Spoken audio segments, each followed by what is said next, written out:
Thank you, Mr. Steiner, for providing an update on the COVID-19 private sector global facility. This work is vital for SME recovery across the globe.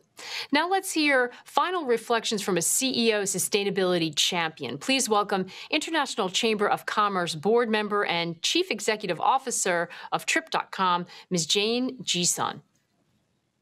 Greetings, everyone. To our dear friends and partners around the world, a very big hello from Trip.com Group. I am Jane Sun, CEO of Trip.com Group. It is my great pleasure to be addressing you all today.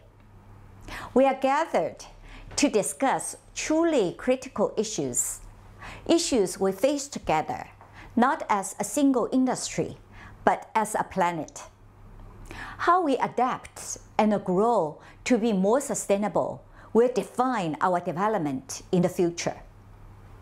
The impact of COVID-19 on travel industry was immense. Now, we are coming to terms with the pandemic and looking ahead for recovery. Yet, we face new challenges we must adapt and unite to overcome. At Trip.com Group, the pandemic taught us two very important lessons.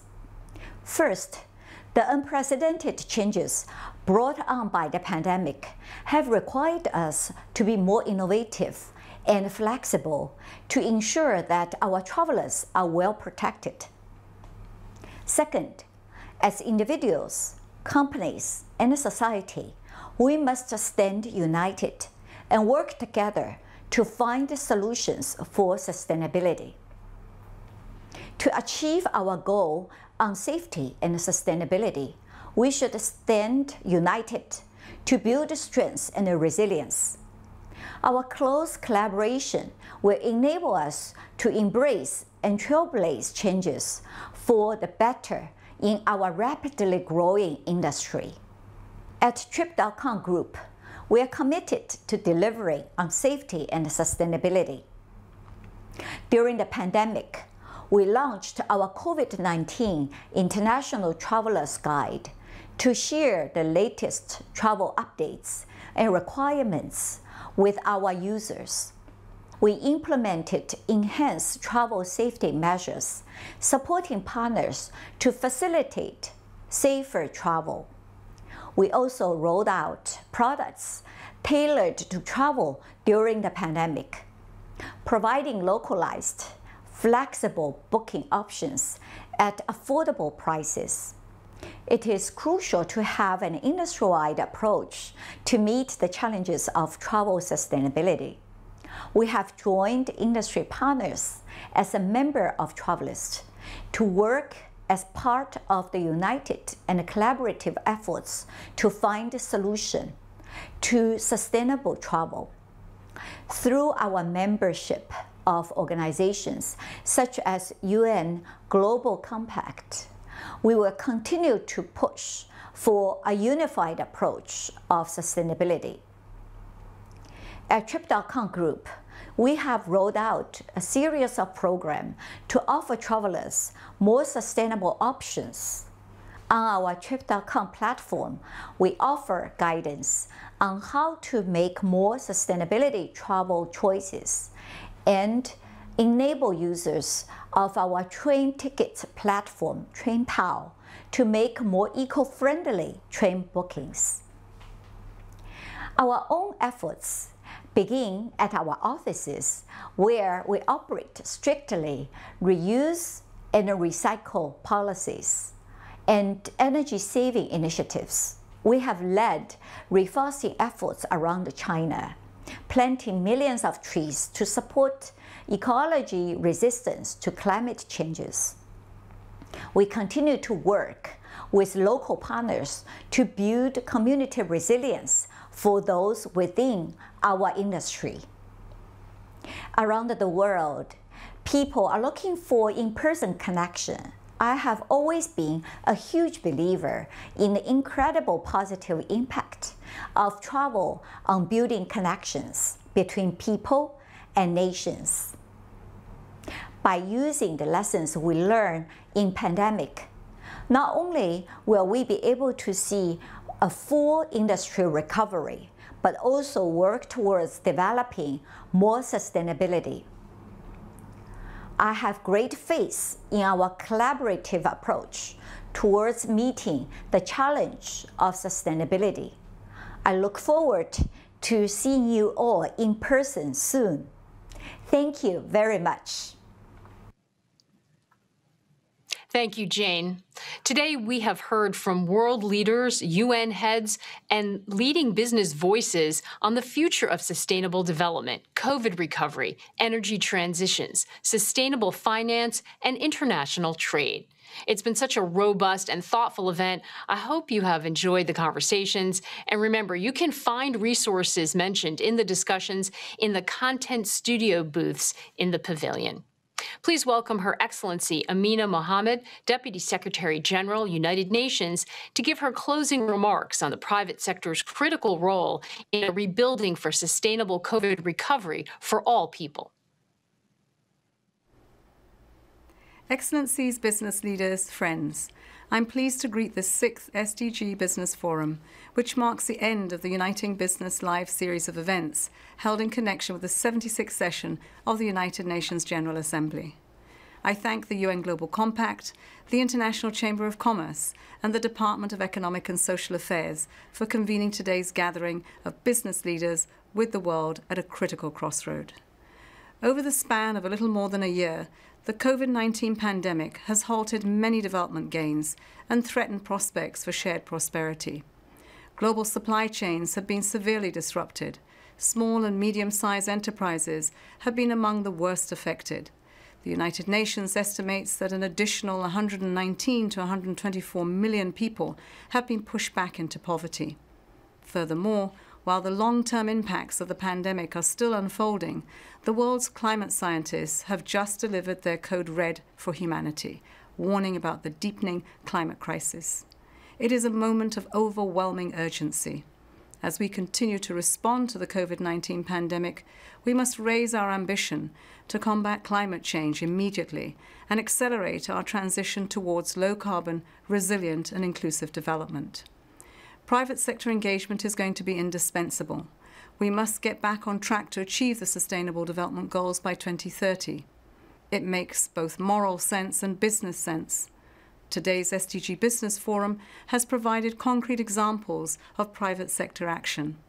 I call on all of you to scale up these efforts and actively engage in key upcoming summits and events by contributing to the transformation of our food systems, adopting energy compacts, and redoubling efforts to adopt a global biodiversity framework.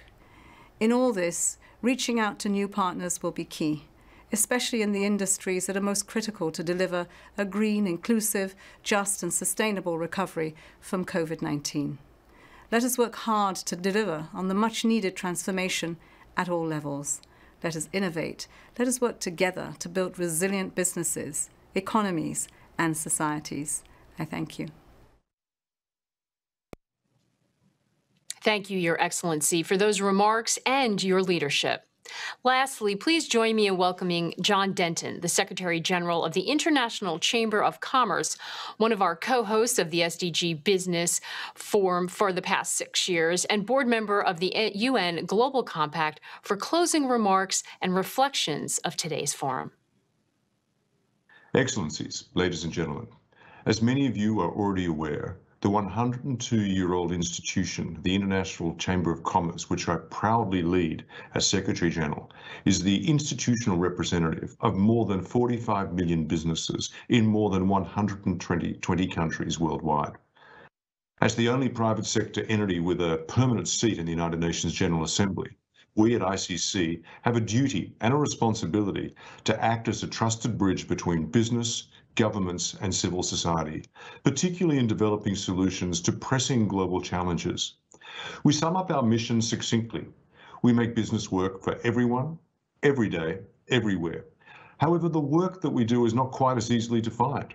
From our world-leading ICC Courts of Arbitration, the world's most trusted private dispute resolution service, to developing a marketing code that acts as a basis for self-regulation in 42 countries, to creating tools and services which enable businesses of all sizes to adopt best practices for combating corruption.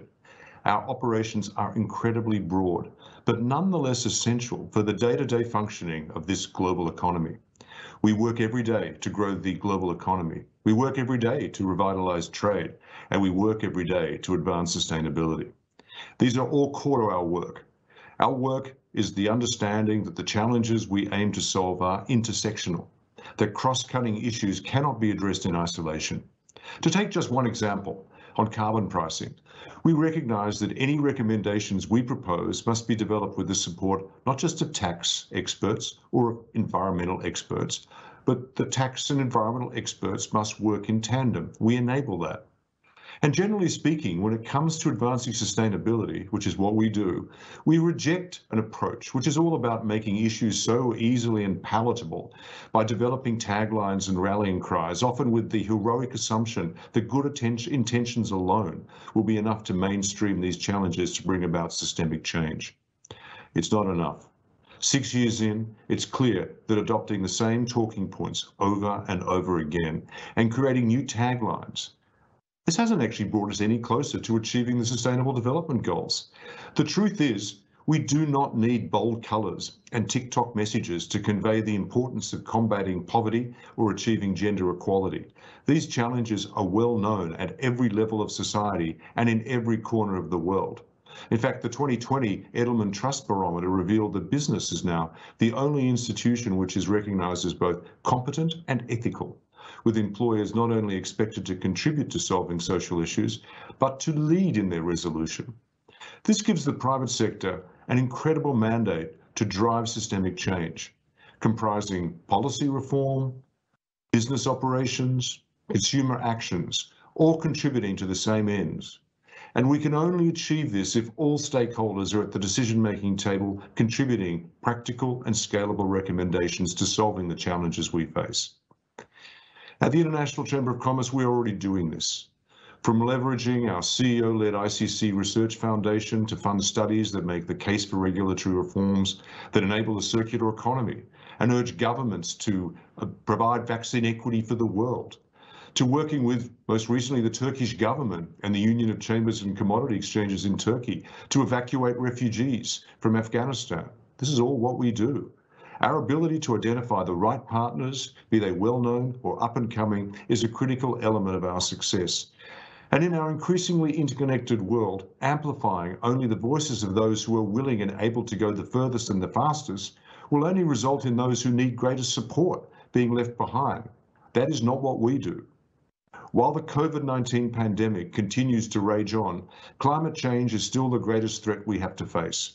In this context, the international community must work together to identify cross-cutting solutions and build pathways to achieving our shared goals. Tools like the one my good friend Pavin Sukhdev announced earlier today will only take us so far without mass adoption. This is why ICC and our partners will convene a major virtual conference at the upcoming UN Climate Change Conference, COP26. The ICC Make Climate Action Everyone's Business Forum, which will be held from the 1st to the 13th of November 2021, will bring together a diverse network of over 10,000 participants from the public and private sectors, governments, civil society, and businesses alike. Our aim is to align all our climate, energy, environmental ambitions and actions for the next decade. Crucially, the conference aims to identify structural changes, regulatory frameworks, and financial incentives needed to enable the business community to go faster and further in its contributions to the achievement of the Paris Agreement. This policy framework and rulebook we create must enable us to access the $10 trillion of investment needed to get there. Anything else is just going to be playing. Already we have received participation commitments from many, many leading businesses, dozens of industry associations, governments and non-governmental organisations, with many of them agreeing to host sessions on topics where they have particular expertise. But it's up to all of us to act within our spheres of influence, be they local, regional or international, which is why I urge you to join us in this effort. For further details on how you can engage, please contact my team at un@iccwbo.org. Looking forward to seeing you there and to accelerating progress towards achieving SDG 13 together. Thank you for your time. Thank you so much, John, for those final reflections.